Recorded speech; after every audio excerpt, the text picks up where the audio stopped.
Hello નમસ્કાર મિત્રો, I hope તમે બધા ફાઇન અને મજામાં છો. જે પણ નવા મિત્રો છે એમને ખાસ વિનંતી કે ચેનલને લાઈક, શેર અને સબસ્ક્રાઈબ કરી લે. હવે આપણે 2 માર્ચના કરંટ અફેર જોવાની તૈયારી કરી લઈએ. તો સૌપ્રથમ આપણે જોઈશું 2 માર્ચના જે કરંટ અફેર છે તે. ઓકે, તો લેટ મી ચૂઝ પેન. તો સૌપ્રથમ છે ખેલો ઇન્ડિયા યુનિવર્સિટી ગેમ્સ 2023, બરાબર. તો આની પરથી ક્વેશ્ચન પૂછવાની શક્યતા છે. તો ક્યાં યોજાયા હતા? તો ખેલો ઇન્ડિયા યુનિવર્સિટી ગેમ છે 25 ફેબ્રુઆરીથી 29 ફેબ્રુઆરી 2024 સુધી અસમના ગુવાહાટીમાં આયોજન થયું હતું. ઓકે, અને એની ખાસિયત શું છે? એ મેસ્કોટ તમને મોટેભાગે દરેક એક્ઝામમાં પૂછાતા હોય છે.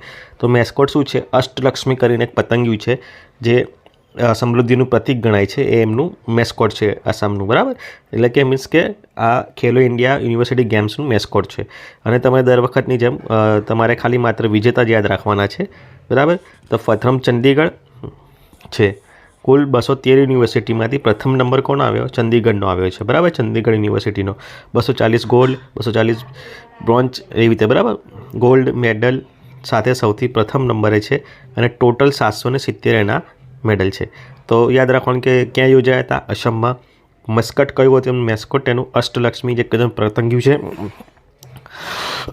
સોરી, અને સમૃદ્ધિનું પ્રતીક ગણાય છે. ત્યાર પછીનું છે સ્વયં પ્લસ પોર્ટલ. આવા પોર્ટલમાં તમારે યાદ રાખવાનું કે કયા મંત્રાલય હેઠળનું છે.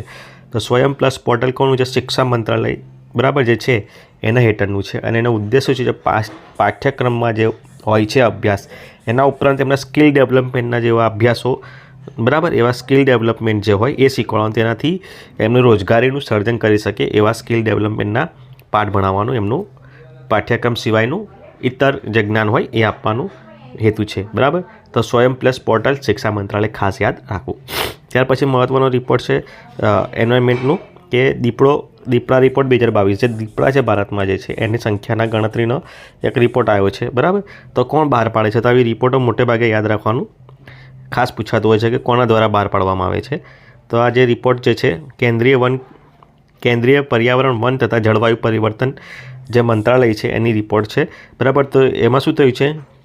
રિપોર્ટમાં વૃદ્ધિ થઈ છે. તમને સ્ટેટમેન્ટમાં પૂછાય કે રિપોર્ટ પ્રમાણે ઘટાડો થયો છે. ના, વૃદ્ધિ થઈ છે. કેટલા દીપડા વધ્યા છે? લગભગ 1000 જેવા વધ્યા છે. 12,852માંથી 13,784 જેવા દીપડાની સંખ્યાઓ થઈ છે, બરાબર. તો સૌથી વધુ જે દીપડા છે તમારે ખાસ યાદ રાખવાના મહારાષ્ટ્રમાં છે, બરાબર. સૌથી વધુ દીપડા ક્યાં છે?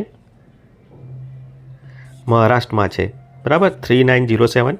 ત્યાર પછી એમપીમાં છે, પછી મહારાષ્ટ્રમાં છે, પછી કર્ણાટકમાં છે અને પછી તમિલનાડુમાં છે. આ 3 જગ્યાઓએ સૌથી વધુ દીપડા જોવા મળે છે, બરાબર. એ સિવાય ગુજરાતમાં પણ ઘણી જગ્યાએ જોવા મળે છે, બરાબર. તો જે દીપડાનું જે નામ છે તમારે ખાસ યાદ રાખવાનું, પેન્થેરા પાર્ડસ જે છે એનું વૈજ્ઞાનિક નામ છે. અને IUCN લિસ્ટ 100% પૂછાતું જ હોય છે, એટલે પણ યાદ રાખવાનું કે IUCN લિસ્ટ એનું છે રેડ લિસ્ટમાં, એ સંકટગ્રસ્ત પ્રજાતિમાં એનું નામ છે, બરાબર. તો જોઈ લો, દીપડાની અલગ અલગ પ્રજાતિ જે છે, જે દીપડા છે હિમાલય પર્વતીય ક્ષેત્રોમાં જોવા મળે છે, બરાબર. તો સૌથી વધુ લદ્દાખમાં જોવા મળે છે, બરાબર. ત્યાર પછી UK એટલે ઉત્તરાખંડ અને HM એટલે હિમાચલ પ્રદેશ. તો સૌથી વધુ સંખ્યા એની છે 718માંથી 400 તો આપણને લદ્દાખમાં જોવા મળે છે. ઓકે, પછી થોડા સમય પહેલાં ટાઈગર રિપોર્ટ પણ આવ્યો. તો ટાઈગરની પણ સંખ્યા તમારે જાણી લેવાની કે સૌથી વધુ મધ્યપ્રદેશમાં, ત્યાર પછી કર્ણાટકમાં, ત્યાર પછી ઉત્તરાખંડમાં, બરાબર. સૌથી વધુ મધ્યપ્રદેશમાં 785 છે, બરાબર. કર્ણાટકમાં 563 અને UKમાં એટલે કે ઉત્તરાખંડમાં 560, ટોટલ 3167. તેમાં પણ ટાઈગરની સંખ્યામાં પણ વધારો થયો છે. ઓકે, ત્યાર પછી જોઈશું નેક્સ્ટ કરંટ અફેર છે નાણાકીય સાક્ષરતા સપ્તાહ. તો જે નાણાકીય નોલેજ વધારવા માટે, લોકોમાં એની જાગૃતિ વધારવા માટે એક સપ્તાહ શરૂ કરવામાં આવ્યું હતું. કોને દ્વારા? તો તમને પૂછાય તો RBI દ્વારા, બરાબર. અને કયા તારીખ સુધી હતું? તો 26 ફેબ્રુઆરીથી 1 માર્ચ સુધી, બરાબર. શું હતું? નાણાકીય સાક્ષરતા સપ્તાહ. એની જે ટેગ લાઈન હતી, જે થીમ હતી, કદાચ પૂછાય એવી શક્યતા છે. તો કરો સહી શરૂઆત, બનો વિત્તીય સ્માર્ટ. આ એની થીમ હતી, કરો સહી શરૂઆત, બનો વિત્તીય સ્માર્ટ, બરાબર. ત્યાર પછીનો ક્વેશ્ચન છે બેઝિક સ્ટ્રક્ચર એન્ડ રિપબ્લિક. આ એક પ્રકારની પુસ્તક છે. તો પુસ્તકના નામ સામે તમને જોડણામાં પૂછાઈ શકે કોની પુસ્તક છે. તો બેઝિક સ્ટ્રક્ચર એન્ડ રિપબ્લિક એ પુસ્તક છે શ્રી PS શ્રીધરન પિલ્લઈની પુસ્તક છે, યાદ રાખવાનું. કોણ છે લેખક? PS શ્રીધરન પિલ્લાઈ. ઓકે, ત્યાર પછી આપણે આગળ વધીએ. આ તો તમને આઈડિયા જશે કે બહુ જ ચર્ચામાં હતું, વનતારા પશુ કલ્યાણ પહેલ. કોની છે પહેલ? તો એ છે રિલાયન્સ. બરાબર, રિલાયન્સ જે છે એની પહેલ છે. અને શું છે તો એક પ્રકારનું હોસ્પિટલ કે એનિમલ કેર સેન્ટર છે, જામનગર ગુજરાતમાં છે. બરાબર, તો ખૂબ જ ઇમ્પોર્ટન્ટ છે કે અહીંયા જે ઇન્જર્ડ, બરાબર, તમે જોશો કે જે ઇન્જર્ડ પશુઓ હોય, બરાબર, આપણે કેવું કે માણસ હોય તેને કંઈ ઠોકીને જતું રહે તો માણસ એ એક્સિડન્ટવાળાની સારવાર કરાય, પણ પશુઓને કોણ કરાય? આપણે જોઈએ કે રોડ ઉપર જોઈએ છે કે ઘણી બધા હાઈવે પર જોઈએ છે, એનિમલને કચડીને અથવા તો એનિમલને એક્સિડન્ટ કરીને જતા રહે છે. તો આવા એનિમલની સારવાર કરે છે. બરાબર, ખૂબ મોટું સારું કામ કહેવાય. અને જામનગર સુરતમાં એમને ત્યાં બનાવી છે, ખાસ યાદ રાખવાનું છે. ઓકે, ત્યાર પછી છે અગલેગા દ્વીપ સમૂહ. અગલેગા દ્વીપ સમૂહ ખૂબ જ ચર્ચામાં છે. મેપનો ક્વેશ્ચન છે, તો તમારે મેપમાં દરેક વખતે જે ચર્ચિત સ્થળો છે મેપમાં એકવાર જોઈ લેવા. તો શા માટે ચર્ચામાં છે? તો એ હિન્દ મહાસાગરની નજીક સ્થિત છે. મેડાગાસ્કર જે દ્વીપ છે, દ્વીપલેન્ડ આઇલેન્ડ જે છે એની પાસે છે.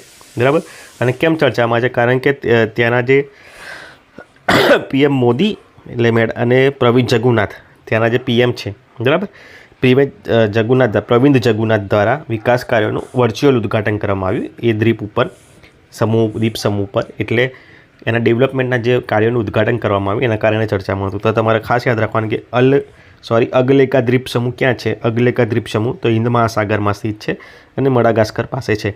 એક વખત તમે મેપમાં એની સ્થિતિ જોઈ લેવાની, અને એની આજુબાજુ શું કયા કયા બીજા દ્વીપ સમૂહ છે, કયા રાષ્ટ્રો છે, ઉત્તરમાં શું છે, દક્ષિણમાં શું છે, પૂર્વમાં શું છે, કારણ કે PTમાં આવા જ પ્રકારના ક્વેશ્ચનો પૂછાતા હોય છે. ત્યાર પછી શું છે? નાઇટહુડની ઉપાધિ છે. નાઇટહુડની ઉપાધિ કોને આપવામાં આવી? તો ચાર્લ્સ તૃતીય દ્વારા નાઇટહુડની ઉપાધિ આપવામાં આવી છે. તો કોને આપવામાં આવી છે? તો સુનિલ ભારતી મિત્તલ જે છે આપણા, બરાબર, એમને આપવામાં આવી છે. જે મોટા જે એન્ટરપ્રેન્યોર છે સુનિલ ભારતી, બરાબર, એમને આપવામાં આવી છે. ત્યાર પછી છે ભારતનું પ્રથમ હાઇડ્રોજન હબ પોર્ટ ક્યાં બનાવવામાં આવ્યું છે? તો ક્યાં સ્થાપિત કરવામાં આવશે? તો તમિલનાડુમાં સ્થાપિત કરવામાં આવશે. બરાબર, તો આ ફેક્ચ્યુઅલ ક્વેશ્ચન પણ પૂછવાની શક્યતા છે. ત્યાર પછીનો ક્વેશ્ચન છે ભારતની સૌથી મોટી બેટરી ઉર્જા ભંડારણ પ્રણાલી, બરાબર, સ્ટોરેજ સિસ્ટમ ક્યાં બનવામાં આવશે? તો છત્તીસગઢ રાજ્યમાં બનશે. બરાબર, અને solar energy corporation of India limited દ્વારા બનાવી છે. ખાસ યાદ રાખો કોના સહયોગથી?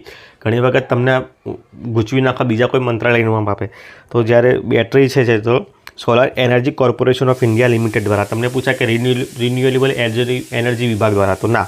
બરાબર, તો જનરલી આટલા જ મહત્ત્વના કરંટ અફેર છે. બીજા કરંટ અફેર સાથે આપણે ફરીથી મળીશું. જે મિત્ર પણ નવા છે એમને ખાસ વિનંતી કે ચેનલને લાઇક, શેર અને સબસ્ક્રાઈબ કરે. તમારો સહયોગ એ જ મારા માટે સૌથી મોટું પ્રેરક બળ છે, તો તમે સહયોગ આપતા રહેશો. ફરીથી મળીશું, ત્યાં સુધી